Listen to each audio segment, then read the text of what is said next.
where are all the deals? Where are the pennies on the dollar deals? How do I find them? How do I get my hands on that quick cash flow that you talk about in this buy and hold game? I'm going to break down all of the deal sources that I go to get pennies on the dollar deals right here, right now. Sometimes in winter, I gaze into the streets and walk through snow and city sleep behind you. Sometimes in winter. So the first source we have is the MLS. And when we think about MLS, we're thinking about Redfin, Zillow, Remax. These are like the big three. MLS stands for Multiple Listing Service. This is where all of the properties that are publicly listed, they get put on the MLS. So they're going to pop up on Redfin, Zillow, Remax, or some of these big publicly listed services.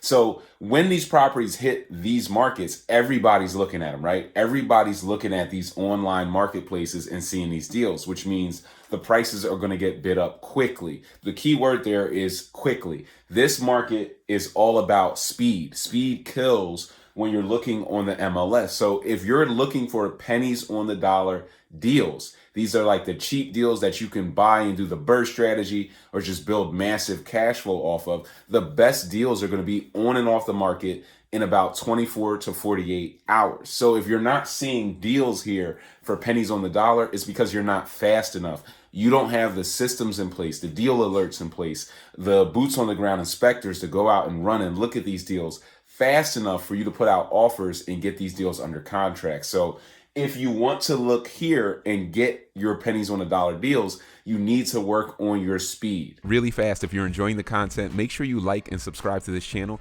and leave a comment in the comment section that says I subscribed. For everyone who leaves that comment, I'm going to send you instant access to my free real estate training that shows you how to acquire properties for pennies on the dollar all across the country. You don't want to miss out on that free offer.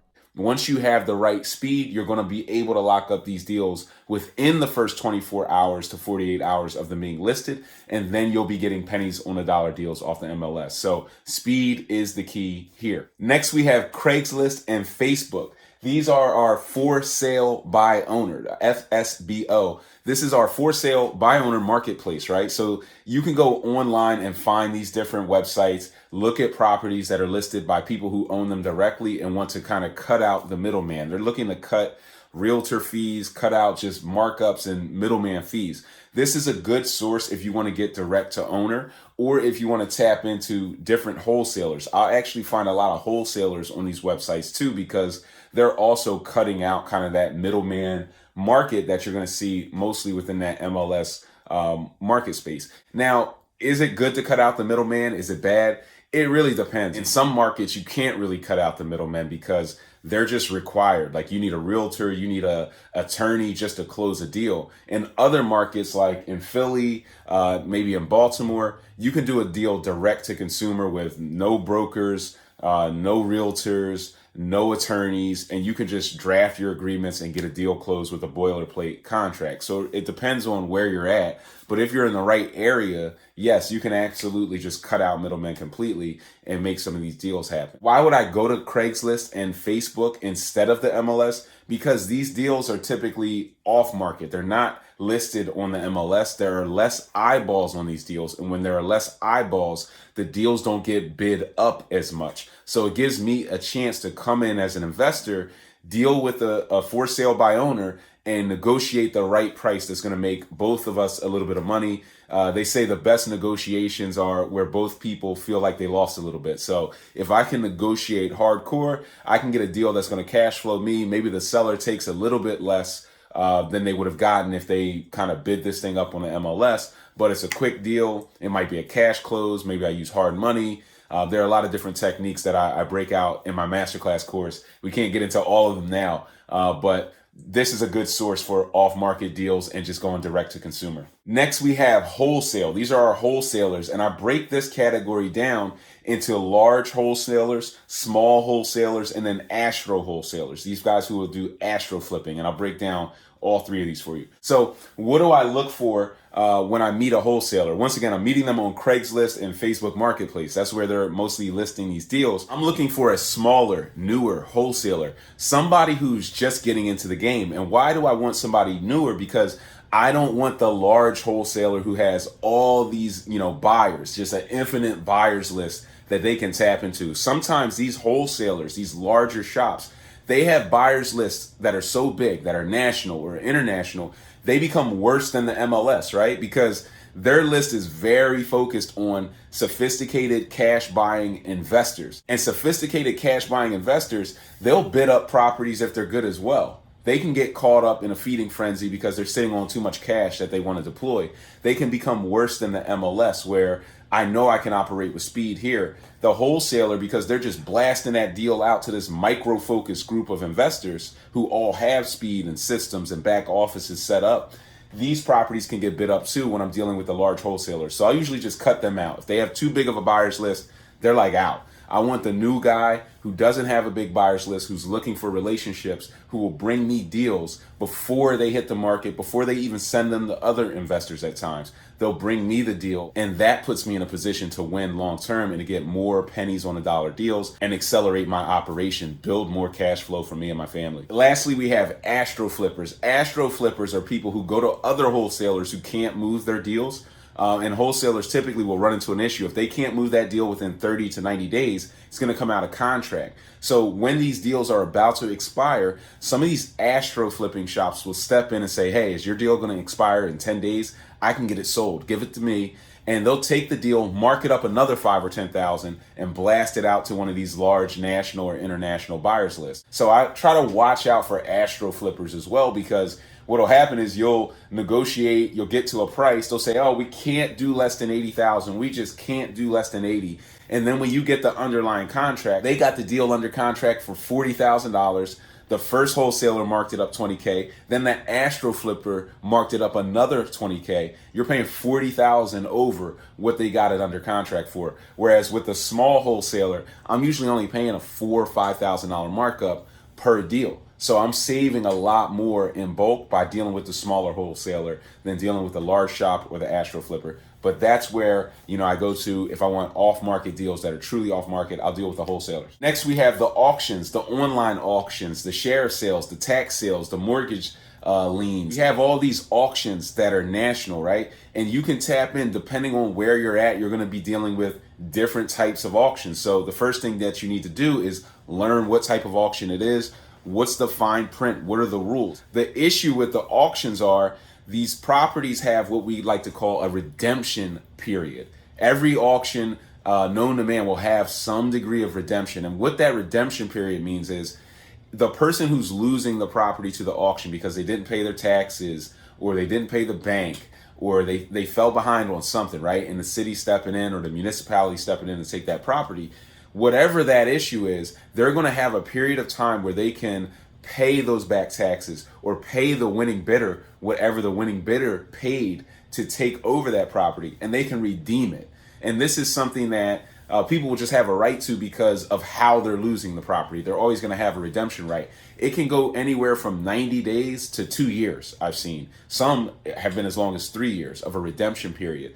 What that means is even if you win the property bid and you take this property over for pennies on the dollar from an auction, in a lot of cases, you can't really go and rehab that property or turn it over quickly, buy it, fix it, flip it, cash out, refinance, do the BRRRR strategy, because you're trying to wait out this redemption period. And I hate that because speed kills in this game. If you can do more deals within a year than the next investor, you're typically going to make a lot more money because you can operate at scale. So I could go a mile deep on redemption periods, auctions. I have another video that breaks down online auctions and how to navigate those. You definitely want to tap into that because these auctions can be very difficult to navigate with the fine print detail. So you have to do your research on these auctions. But once you do your research and really dive in, they can be a great source of pennies on the dollar deals. Up next is the banks, the REO space. I got my second cash flowing multifamily property from a bank. It was a bank owned deal. The bank had repossessed it from the original owner. I bought this property for $75,000 from the bank. It was a spit shine deal. Go in, TLC the sheetrock, paint, put in some new flooring, and kind of move a tenant right in. And this deal was cash flowing over $1,200 a month for like a 75K acquisition, putting down very little money into this deal, right? So there's some great deals that are bank owned. One thing about the bank is they really take care of their properties. They have special teams dedicated to go into shells or properties that have been repossessed and that are vacant, and to secure them. To if there's a leak in the roof, they're going to put a tarp up on the roof and secure it down so that the asset is protected. The bank is not emotionally attached to the deal like a direct seller would be, like a for sale by owner would be, but the bank has the resources to take care of the deal. They're going to take care of the property. So typically when you buy a bank-owned property, you know that it's going to be in good shape structurally, because if it's not, their special dedicated team is going to come in, they're going to re-secure the joists, they're going to redo the concrete work in the basement, make sure moisture is not penetrating the property and there's not mold growing all over the place. That's what they do. They want this asset to be ready for an investor to come in and get them top dollar. So the bank is a great place to go to not only get pennies on the dollar deals, but they have the best structure. They've taken care of this property over the time. They don't just leave it like some of the auction houses do to just deteriorate, right? For water to just come in and cave in the roof and cave in all the joists. So these are good properties to get your hands on. And the last, but maybe the most powerful source, is direct to consumer. These are the people who are about to go into pre-foreclosure. They're about to go to the tax sale. Their properties are just coming up on these lists that you can target, skip trace, get their information, reach out, blast text, email, direct dial, and you can get in front of these people and start negotiating with them. Maybe they inherited a property, right? There are all these different scenarios.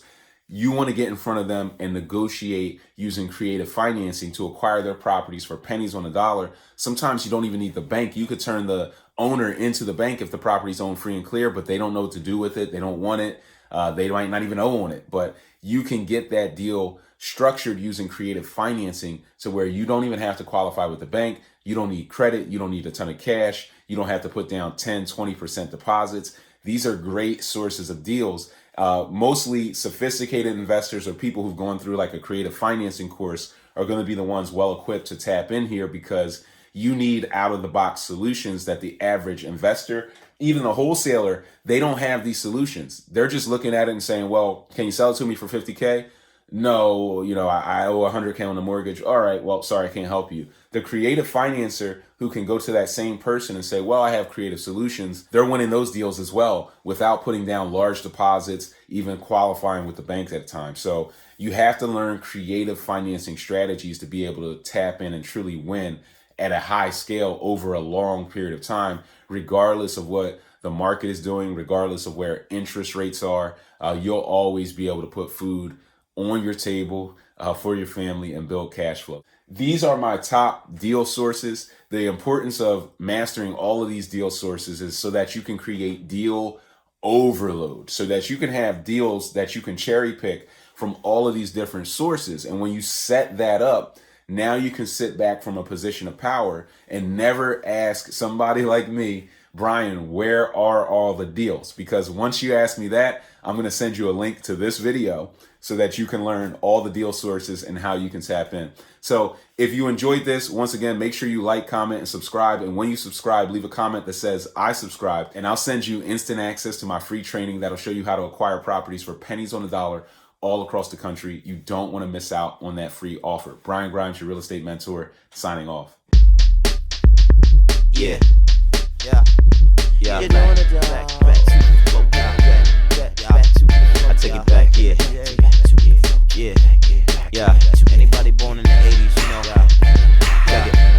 Yeah, school, yeah. Out with the new, in with the old. High top bass, used to rock gold. Niggas used to chill before they started throwing bows. Used to run poison by Belle Biv. Used to jump around with the House of Pain. Radio DJs bumping Candy Rain. Met the men and Mary J singing All I Need. Naughty by Nature had a banger called OPP. Jackson 5 killing it with ABC. Slick Rick rapping about armed robbery. Chris Cross at the time used to make it.